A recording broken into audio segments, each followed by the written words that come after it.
একসময় বলা হতো যে তরুণরা রাজনীতি থেকে মুখ ফিরিয়ে নিয়েছে, আমরা স্বৈরাচার ফ্যাসিস্ট আমলের কথা বলছি, এবং তরুণরা রাজনীতি থেকে মুখ ফিরিয়ে নিয়েছে, তারা রাজনীতি করতে চায় না এরকম। সেই তরুণদের হাত ধরেই কিন্তু 24-এর গণ অভ্যুত্থান এবং আপনার দল এনসিপি তরুণদেরই দল, বেশিরভাগই আসলে তরুণ। রাজনীতিতে কি গুণগত পরিবর্তন ঘটছে কিনা তরুণদের হাত ধরে? রাজনীতি কতটা সমৃদ্ধ হবে? আপনাকে ধন্যবাদ। আমার সমালোচক হিসেবে উপস্থিত রয়েছেন মাননীয় প্রধান উপদেষ্টার সিনিয়র সহকারী প্রেস সচিব ফয়েজ আহমেদ ভাই। যারা এখন দেখছেন দেখবেন, সবাইকে শুভেচ্ছা।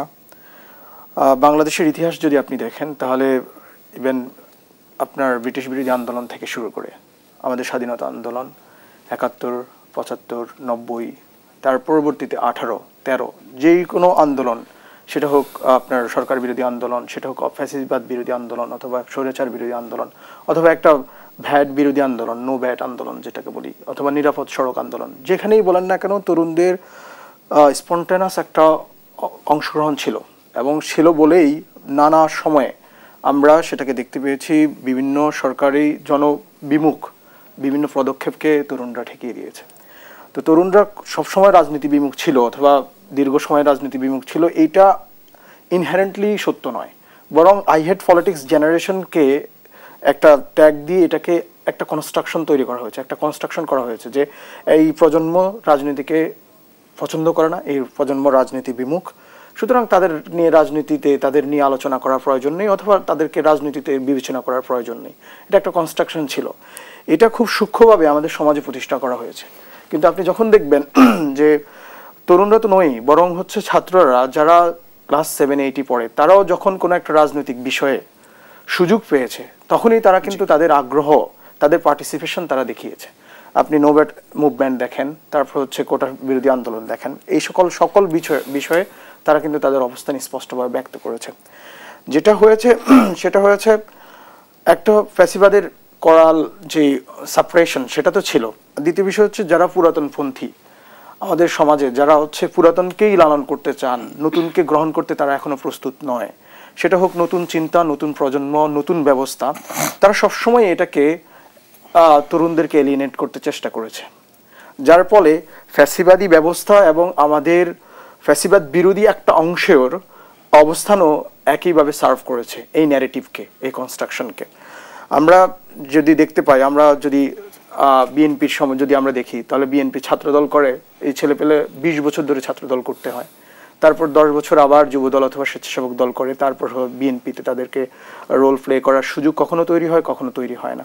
আওয়ামী লীগে একই অবস্থা, ছাত্রলীগ করবে, তারপর হচ্ছে যুবলীগ করবে, স্বেচ্ছাসেবক লীগ করবে, তারপর একটা অবস্থানে তারা যাবে। দীর্ঘ সময় তাদের তারুণ্য বিসর্জন তারা দিতে হয়, মানে একটা সিস্টেমেটিক মানে ওয়েস্টেজের মধ্যে দিয়ে।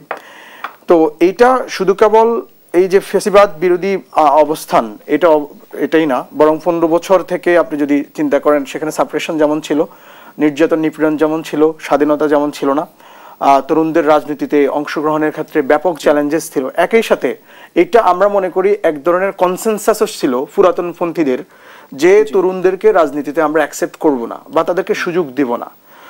আমরা যদি দেখি এখনো এই যদি দেখি নমিনেশনের ব্যাপারে, বিএনপি ছাত্রদল থেকে পরীক্ষিত নেতৃবৃন্দ তারা 40 বছর ধরে ছাত্র রাজনীতি করছেন, যুব রাজনীতি করছেন, কিন্তু নমিনেশনের ব্যাপারে আমরা দেখব যে বিএনপি ছাত্রদল থেকে উঠে আসা নেতৃত্বকে নমিনেশন দিচ্ছেন না, বরং যারা হচ্ছে সমাজে অবস্থান তৈরি করে নিয়েছেন ভিন্নভাবে তাদেরকে নমিনেশন দিয়েছেন। আওয়ামী লীগে একই অবস্থার মধ্যেই ছিল। তাহলে এই যে ব্যবস্থাটা আমরা মনে করি এখন 24-এর আন্দোলনের পরে এটা অনেকটুকু গুণগত পরিবর্তন হয়ে গিয়েছে। আমরা দেখি 24-এর আন্দোলন দেখিয়ে দিয়েছে যে ন্যাশনাল একটা মুভমেন্ট তৈরি হতে পারে 26 বছরের ছেলেদের নেতৃত্বে, এবং সেই মুভমেন্টটা সাকসেসফুল হওয়ার পরে তারা কেবলমাত্র একটা মুভমেন্ট অথবা ডিস্ট্রাকশনের মধ্যেই সীমাবদ্ধ নয়, বরং দেশ গঠন, দেশ পরিচালনা তাদের অংশগ্রহণ থাকতে পারে, এবং সেটা তারা সাকসেসফুলি ডান করতে পারে। আমরা দেখতে পেয়েছি যে এখন যারা রাষ্ট্র পরিচালনা রয়েছেন তার মধ্যে 3 জন ছাত্র উপদেষ্টা ছিলেন, তারা কোয়াইট সাকসেসফুলি তাদের দায়িত্ব পালন করছেন, এবং কেউ কেউ শেষ করে আবার এখন একটা ন্যাশনাল পার্টির লিডারশিপে তারা আছেন। আমরা যদি দেখি এখন বিভিন্ন জায়গায় যে গভর্নমেন্টের মধ্যেও যদি দেখেন যারা ভালো কাজ করছে, এই ইন্টারিম গভর্নমেন্ট, তাদের মধ্যে অনেকেই কোয়াইট ইয়াং, এবং বিভিন্ন জায়গায় এই যে তরুণদের একটা প্রাধান্য বা প্রায়োরিটি তৈরি হচ্ছে, এইটা হচ্ছে 24 আন্দোলনের সবচেয়ে বড় উল্লেখযোগ্য একটা সাফল্য, যে আমরা তরুণদেরকে স্পেস করে দিচ্ছি।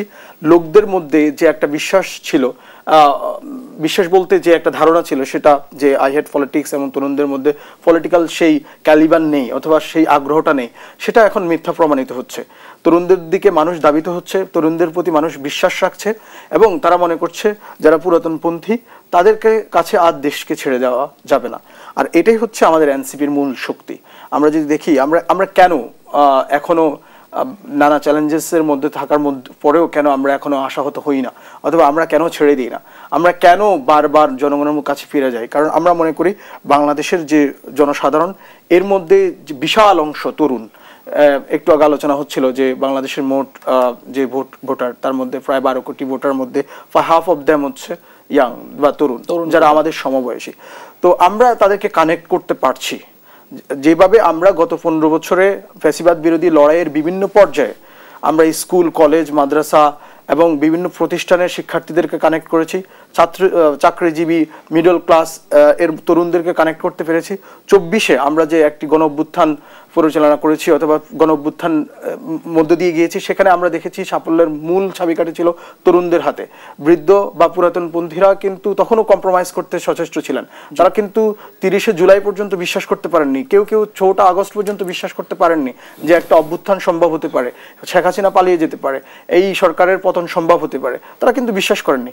কিন্তু তরুণরা 1 জুলাই যখন শুরু করেছিলেন, 1 জুলাই থেকে 36শে জুলাই পর্যন্ত তারা বিশ্বাস করেছেন। তারা আহত হয়েছেন, নিহত হয়েছেন, রক্ত দিয়েছেন, কিন্তু চিকিৎসা নিয়ে আবার ফিরে এসেছেন, দাফন করে আবার ফিরে এসেছেন, রাস্তায় এসে তারা নেতৃত্ব দিয়ে এই অভ্যুত্থানকে সংগঠিত করেছেন। এখনো তারা সেই তরুণরা ঘরে ফিরে যাননি, বরং তারা রাজনীতিতে সচেষ্ট রয়েছেন।